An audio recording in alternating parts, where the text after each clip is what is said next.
Price Lord 13th March. இன்னைக்கு ஏசப்பா உங்களை பார்த்து சொல்கிற வார்த்தை என்னவென்றால், திடமனதாய் இருங்கள். நீங்கள் பலங்கொண்டு திடமனதாய் இருங்கள். அவர்களுக்கு பயப்படவும் கலங்கவும் வேண்டாம்.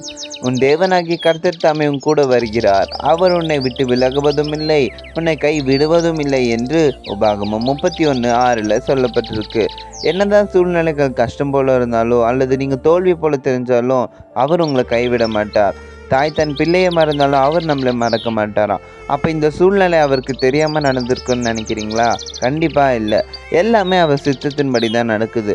என்னதான் செங்கடல் ஃபுல்லாக அடைச்சது போல் இருந்தாலும் தேவன் புதிய வழியை அதில் உண்டாக்கினார். அதே போல் உங்கள் வாழ்க்கை இன்னைக்கு அடைப்பாக இருக்கலாம் அல்லது தோல்வியில் இருக்கலாம். கவலைப்படாதீங்க, அவர் உங்களுக்காக ஒரு புதிய வழியை உண்டாக்குவார். ஸோ எதை குறித்து கவலைப்படாதீங்க, திடமனதாக இருங்க. ஏசு உங்களோடு இருக்கிறார். அவர் உங்களை விட்டு விலகுவதும் இல்லை, உங்களை கை விடுவதும் இல்லை. விசுவாசத்தோடு போங்க, தேவன் உங்களோடு இருக்கிறார். Bye words with Jebaraj. Have a great day.